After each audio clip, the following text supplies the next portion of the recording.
नमस्ते, good morning. तो हम पढ़ रहे organon of medicine by doctor Samuel Hahnemann. हमने कल preface to the fourth edition complete किया। आज है preface to the fifth edition. In order to give a general notion of the treatment of diseases pursued by the old school of medicine, allopathy, I may observe that it presupposes the existence sometimes of excess of blood, plethora which is never present, sometimes of morbid matters and acridities. Hence, it taps off the life's blood and exerts itself either to clear away the imaginary disease matter or to conduct it elsewhere by emetics, purgatives, sialogogues, diuretics, drawing plasters, statons, issues, etc. तो treatment की एक जो उनकी जो general कहवत को देने के लिए कि जो वो ट्रीटमेंट जो ओल्ड स्कूल ऑफ मेडिसिन के द्वारा की जा रही है उस जनरल नोशन के बारे में बताने के लिए कि जिसको एलोपैथी कहते हैं। आई मे ऑब्जर्व दैट कि हनुमान सर ने ऑब्जर्व किया है कि इट प्री सपोजिस कि वो प्री सपोजिस करते हैं, यानी कि पहले से पूर्व निर्धारित कुछ धारणाएं बनाते हैं कि the existence sometimes of excess of blood, कि भाई ब्लड ज्यादा हो गया, या फिर sometimes of morbid matters and acridities, कुछ बाहरी कोई बीमारी वाले प्रोडक्ट्स आ गए, या फिर खून गंदा हो गया, या फिर एक्रिडिटी हो गई। ऐसे वो प्री सपोज करते हैं उसमें, उस प्रोसेस में, उस ट्रीटमेंट में। हैंस इट टैप्स ऑफ, और इसीलिए वो सब क्या करते हैं उसमें, पेशेंट के ब्लड, लाइफ के ब्लड और को खींच लेते हैं and exerts itself either to clear away, किसी भी तरीके से इसको क्लियर करना चाहते हैं डिजीज मैटर को जो इमेजिनरी है, और किसी और तरीके से भी वो कंडक्ट कर सकते हैं इस खींचने की, लाइफ की जो वाइटल फ्लूइड है उसको खींचने की कोई भी प्रोसेस कर सकते हैं, जैसे डायफोरेटिक्स, डाययूरेटिक्स, बराबर, अलग अलग इमेटिक्स, परगाटिव्स, बराबर, वॉमिटिंग करवाने की दवा, डायरिया करवाने की दवाई, किसी भी एंगल से वो लाइफ की जो फ्लूइड है, वाइटल फ्लूइड है, उसको बाहर खींच निकालेगी in the when believe, in the when believe. और ये कैसी, किस तरीके से ये एक निरर्थक मान्यता में है, that the disease will thereby be weakened, कि ये मान्यता कैसी है, निरर्थक है। किस तरीके से, कौन सी मान्यता, तो कि इस तरीके से बीमारी कमजोर हो जाएगी एंड मटेरियली इरेडिकेटेड, मटेरियली हम इसको इरेडिकेट कर देंगे, ये मान्यता निरर्थक है। और उस निरर्थक मान्यता में ऐसा कुछ किया जा रहा है, in place of which the patient's sufferings are thereby increased, जबकि जबकि वहां पर पेशेंट की जो सफरिंग है वो बढ़ जाती है।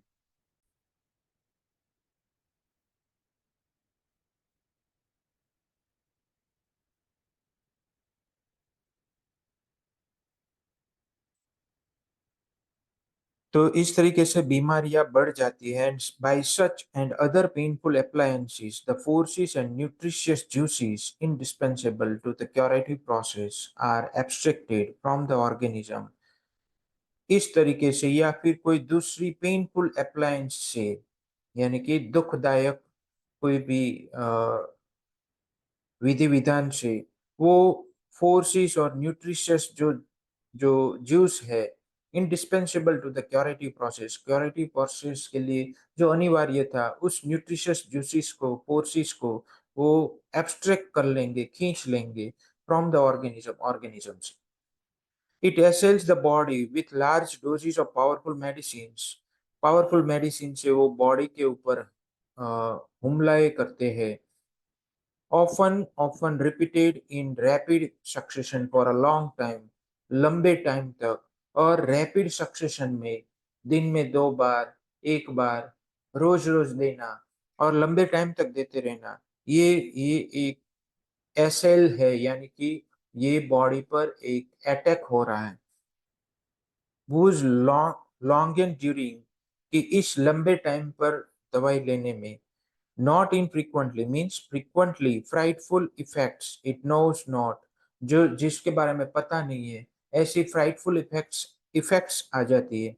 and which it purposely eat, और जो होगा क्योंकि वो पर्पोजली है, क्योंकि पर्पज ही यही था कि ये इसको वीक कर दिया जाए। अगर वाइटल फ्लूइड निकाल लेंगे, जो जो क्योरेटिव प्रोसेस के लिए काफी इम्पोर्टेंट था, अगर इसको बाहर निकालेंगे तो फिर बॉडी वीक हो जाएगी। तो ये पर्पजफुली उसको वीक करने की बात हुई। Would almost seem makes unrecognizable by the commingling commingling commingling commingling of several such unknown substances in one prescription, and by their long continued employment, it develops in the body new and often eradicable medicinal diseases.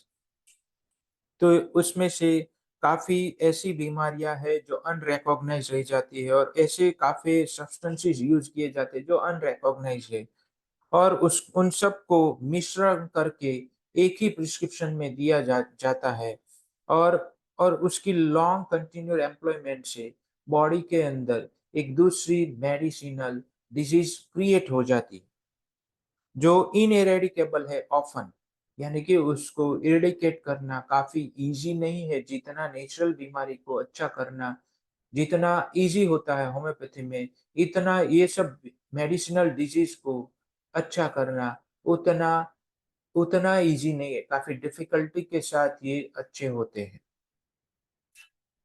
तो जो लोग allopathy की दवाइयाँ long term खा के आते हैं, उनको उन उन पेशेंट्स को अच्छा करने में काफी मुश्किल होने वाली है।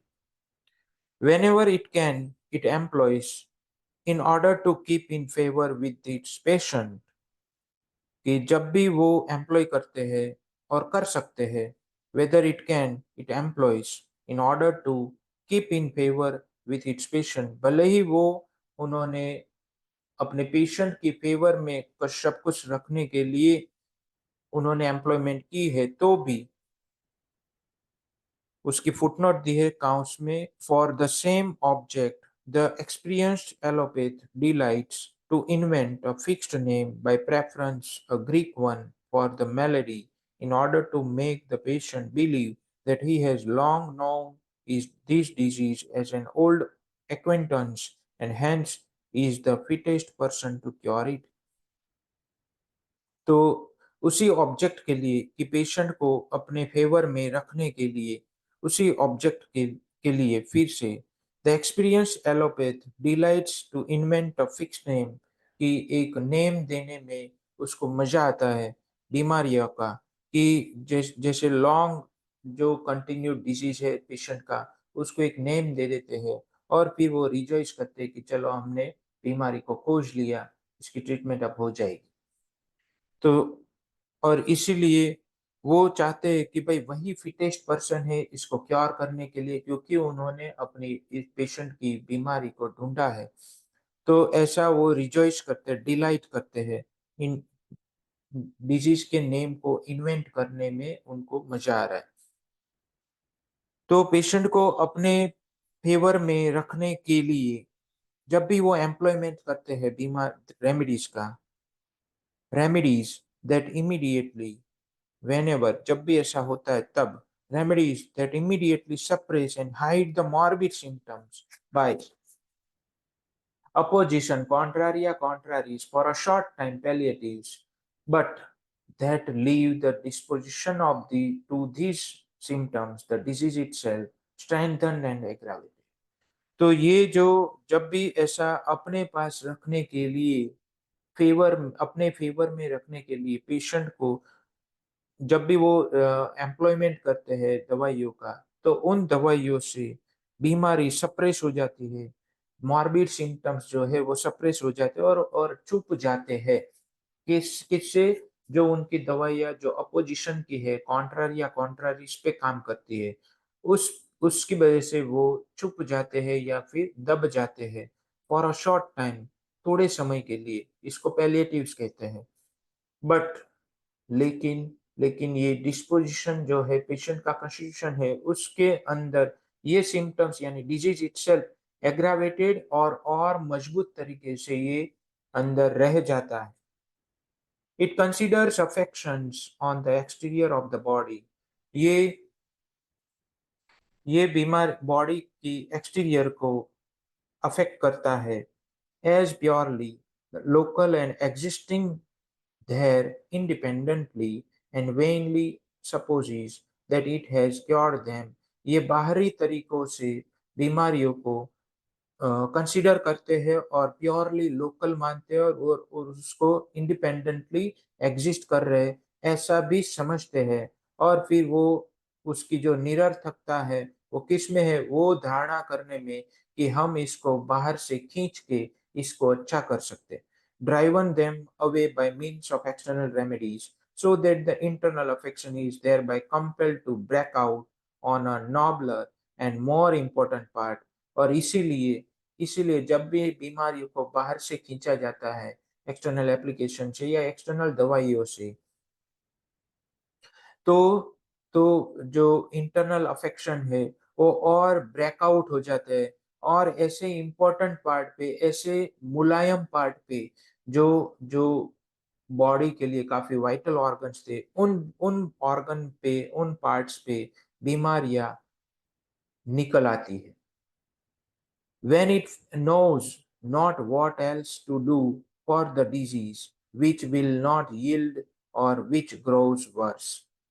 जब when it knows not what else to do, जब भी वो नहीं जानते कि क्या करना for the disease के लिए क्या करना वो नहीं जानते हैं, which will not yield और which grows worse, कि जो अच्छे नहीं हो रहे और जो बढ़ते जा रहे, उन बीमारियों के बारे में जब उनको पता नहीं रहता है कि क्या करे क्या ना करे, the old school of medicine undertakes to change it into something else। old school of medicine तब क्या करते हैं? तब कुछ ऐसा करते हैं जिस ये पूरी उस बीमारी को कुछ और बीमारी में बदल देते हैं। It knows not what by means of an alternative, for example, by life undermining calomel, corrosive supplement and other mercurial preparations in large doses। जब भी कुछ पता नहीं रहता है तब इनमें से ऐसी कोई लाइफ को अंडरमाइन करने वाले केमिकल से बीमारी को दूसरी बीमारी में ट्रांसफॉर्म कर देते, चेंज कर देते।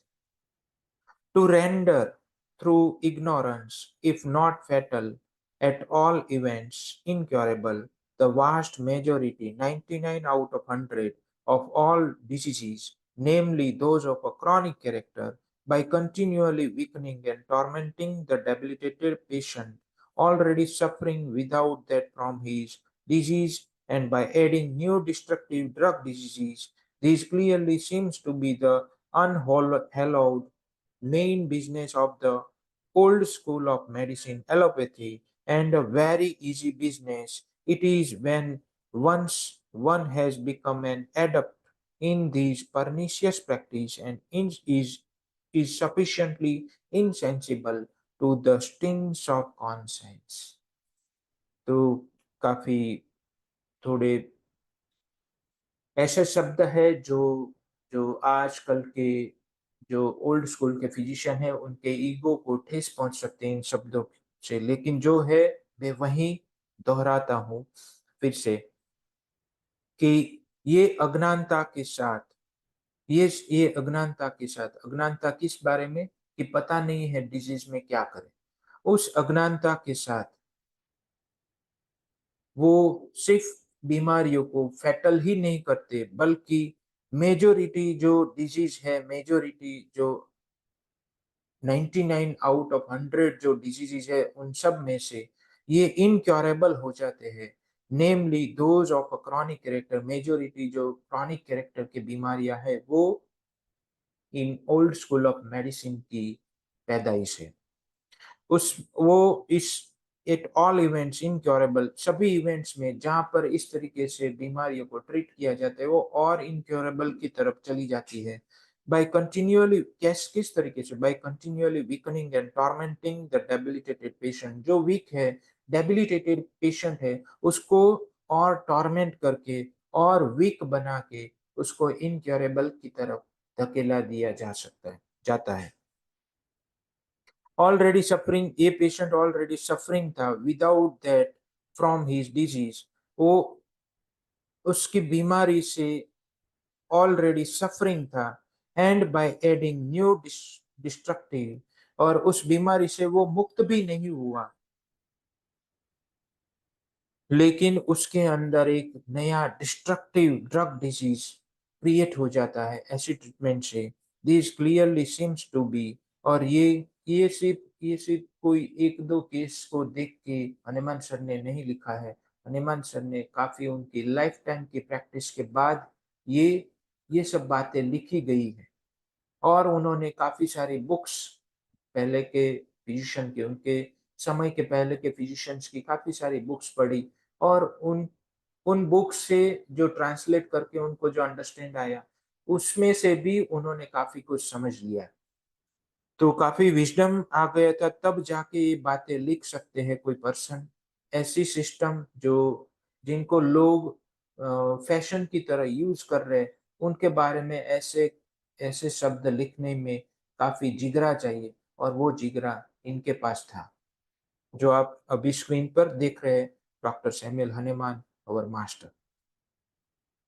तो वो कहते हैं कि ये क्लियरली हमें दिखाता है कि ये जो अनहेलोड, अनहेलोड मीन्स दुखी, दुखी जो मेन बिजनेस है, दुखी, दुख देने वाला main business old school of physician, old school of medicine का है, एलोपैथी का है, वो बन गया है ऐसा। And a very easy business, और ये काफी इजी बिजनेस है। It is when once one has become an adept in this pernicious practice, जब ये हानिकारक प्रैक्टिस में कोई एडप्ट कर जाए, तो ये काफी इजी बिजनेस हो जाता है, क्योंकि उसमें सोचना नहीं होता है ज्यादा। And is sufficiently insensible to the stings of conscience, और ये कंसाइंस की स्टिंग्स को के लिए भी काफी इनसेंसिबल हो जाता है। जो बंदा इस प्रैक्टिस में चला जाए, फिर उसकी आत्मा निष्ठुर हो जाती है, वो, उसको हम कितना भी झंझोले, उसकी जागती नहीं है, उसकी जो कॉन्शियंस की बाइट होती है वो उससे इनसेंसिबल हो जाती है, सफिशिएंटली इनसेंसिबल होते हैं, चाहे फिर हम कितना भी कहें, वो, उनकी कॉन्शियंस जागरूक नहीं हो पाती। तो आज का सेशन हम यहाँ तक स्थगित कर रखते हैं, कल फिर से इस जर्नी को आगे बढ़ाएंगे। हम सभी प्रीफेसिस को लेंगे, और प्रीफेसिस खत्म होने के बाद हम एफोरिज्म्स को स्टार्ट करेंगे, और एफोरिज्म, सब एफोरिज्म खत्म हो जाए फिर हम इंट्रोडक्शन के पार्ट को लेंगे। तो ये पूरा फैट मैप है हमारे ऑर्गेनॉन के सेशन का।